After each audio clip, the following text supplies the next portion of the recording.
Hey everybody, welcome to History University. My name is Tom and I will be your educator for this video. As the title suggests, today we are going to talk about the history of Christmas. Currently and historically, Easter is the holiest day for Christianity. The holiday is a commemoration of the resurrection of Jesus Christ. While early Christians celebrated Jesus' resurrection, they did not celebrate his birthday. The main reason for this was that there was no biblical evidence supporting the exact date of his birth. Nor were there any biblical accounts of Jesus telling people to honor him on his birthday. In fact, early Christians were somewhat bothered by birthdays, since birthdays were only celebrated by pagans at the time. Early Christian theologians thought it was somewhat blasphemous to celebrate birthdays since all humans were born with original sin, and therefore honoring the day of someone's birth could be seen as honoring their sin. This is why baptism days have been celebrated instead of birthdays. Over time, Christians did warm up to this idea of birthdays from the pagans, but there was no concrete date provided by the Bible for the birth of Jesus. This led to many debates from early Christians in the 3rd century. Some people claimed it was in August, while others claimed it was in November. Theologians in Egypt even dated it to the Egyptian months of Pachon and Parmuthi, which are closer to the April and May of our calendar system. The first ever Christmas that was recorded being celebrated was in Rome on December 25th, 336 AD. A few years later, Pope Julius I declared that on December 25th there would be the Feast of the Nativity to honor the birth of Jesus Christ. Historians believe that Pope Julius I picked this date in order to attract more Christian converts and have them replace their winter solstice holidays with Christmas. The theory was actually supported by the legendary Isaac Newton, who happens to be born on December 25th. The 25th of December, depending on what year, was the winter solstice according to the Julian calendar system, which was the calendar system used by the Romans. In the 1500s, the Julian calendar system was switched to the Gregorian calendar system. When the switch occurred, some of the days were moved slightly off, and this is why Eastern Orthodox churches will celebrate Christmas in the first week of January rather than December 25th. Around December 25th was some of the most important holidays for Europeans. At this time, the Norse in Scandinavia celebrated the holiday Yule on the winter solstice. Due to the latitude of Scandinavia, seasons have a tremendous effect on the hours of daylight. For example, winter days in Norway may only have 6 hours of daylight, and on the flip side, their summer days can get up to 19 hours of sunlight. The Norsemen would celebrate Yule by collecting large logs and create a giant fire lasting for days. Their Roman neighbors to the south had their own celebration for the winter solstice known as Saturnalia. The festival was held each year during the week of the solstice to honor the Roman god of agriculture, Saturn. The holiday was celebrated with a sacrifice at the Temple of Saturn. It followed by private gift-giving, continual partying, and a carnival atmosphere that overturned Roman social norms. Gambling was permitted and masters provided table service for their slaves. A notable custom was the election of the King of Saturnalia, when the people would elect a king to preside over all of the merrymaking and fun that was going on. It was also common for people to gift each other small figurines made out of wax and pottery. Saturnalia has been described by the Romans as the best of days. A few days after Saturnalia, the Romans celebrated Juvenalia, which was a feast day that observed the birth of Mithra, the Roman god of the unconquerable sun. For some Romans, this was the most sacred day of the year. Pope Julius I was living in Rome at the time and was well aware of these festivities, so implanting a holiday on the same day would prevent converted Christians from celebrating Saturnalia or Juvenalia, and instead, they could celebrate Christmas with that same level of enthusiasm they were before. By 432 AD, we know that Christmas reached Egypt, and by the end of the 500s, it reached England as the religion spread. On Christmas Day, 800 AD, Charlemagne, the king of the Franks and the Lombards, was invited to the St. Peter's Basilica in Rome and was proclaimed protector of the Roman Catholic Church. For many, this was the beginning of the Holy Roman Empire, an empire which would last for 1,000 years. And for the next 700 years, it would be tradition for the Holy Roman Emperor to be crowned by the Pope. Charlemagne would usher in the Carolingian Renaissance, which would have a revival of scholarship, literature, art, and architecture in Europe. Charlemagne is also credited with popularizing the use of the BC and AD system in our calendar. When we fast forward to the 16th century, we see Germans bringing in trees to decorate their homes around Christmas time. Martin Luther is considered the first man to put lighted candles on a tree while he was composing a sermon. Luther was in awe of the beauty of a tree with some carefully placed candles on it. This tradition would be brought over by German immigrants to the United States and adapted throughout the years.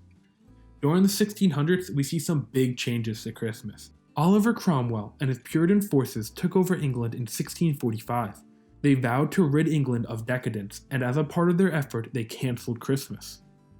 The Pilgrims, who were English separatists, came to America in 1620 and were even more orthodox in their Puritan beliefs than Cromwell.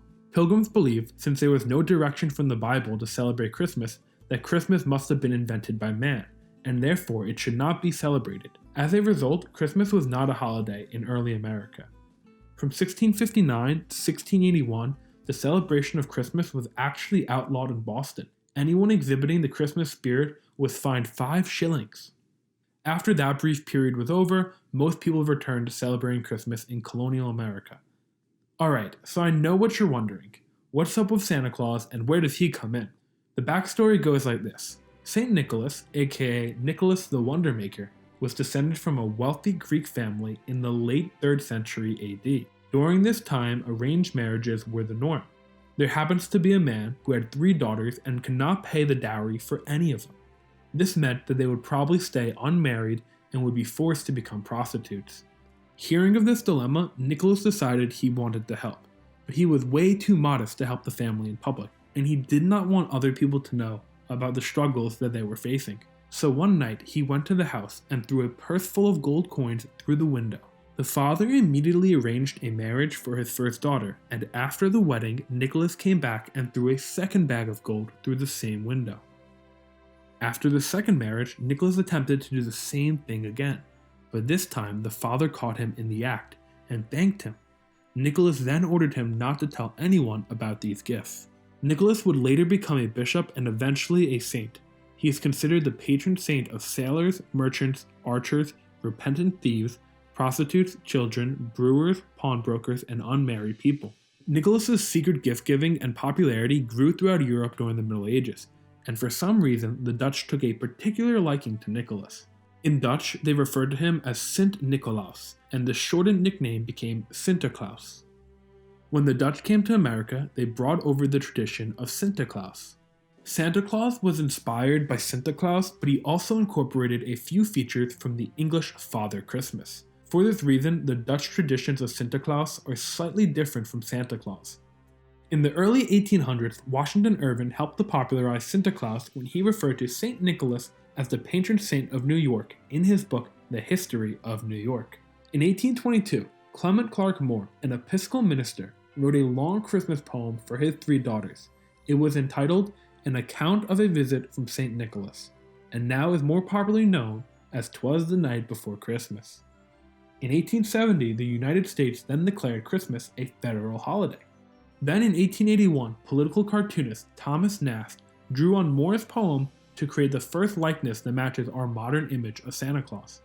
His cartoon, which appeared in Harper's Weekly, depicted Santa as a rotund, cheerful man with a full white beard, holding a stack of toys for lucky children. In 1931, Coca-Cola commissioned illustrators to paint Santa for their Christmas advertisements. Those paintings established Santa as a warm and happy character. Currently, Coca-Cola still uses Santa Claus in their advertisements today, which helped further this image created in the 1880s.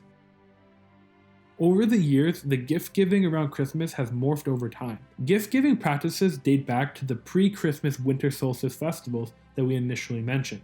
In the 1700s, it was common for family members to give each other homemade gifts around this time. It was also common for children to receive religious gifts from their parents, whether that be a cross or a Bible. By the 1820s and 30s, the toy market started to become popular and gradually added more toys for gifts for young children around this time. As time went on, corporations expanded and focused more on selling toys to kids and include this in advertising campaigns to have parents purchase goods for them. Now, across my research, I cannot find when people started going from giving gifts to each other to start using Santa Claus as the gift giver, but I imagine that this would have taken place somewhere in the late 1880s and early 1900s as the character of Santa was being developed. As the years went by, commercialization rapidly took over and we continued to promote gifts around this time of year, In the 1960s, the term Black Friday first appeared in print, which was a local term used in Philadelphia to describe shopping the day after Thanksgiving. Then in the early 2000s, websites started to break into retail, and Cyber Monday came around. Both of these days are created so businesses can boost sales. There are multiple ways to calculate Christmas spending between all of the holiday goods, decorations, gifts, Christmas-themed products, music, entertainment, etc. The estimates, depending on which metric you use, show that the US spends between $450 billion to $1 trillion annually during the Christmas season. This makes it by far the largest spending holiday in the United States. Alright guys, hopefully this gives you more insight on the history of Christmas. I want to wish you guys all a Merry Christmas. I hope you have a wonderful holiday. I also want to give a shout out to all of my Patreon supporters for helping keep this channel going. I am new to the website, so I don't post too often, but I am very thankful for all of the support. Thank you all for watching, like and subscribe if you can, and most importantly, have a good day.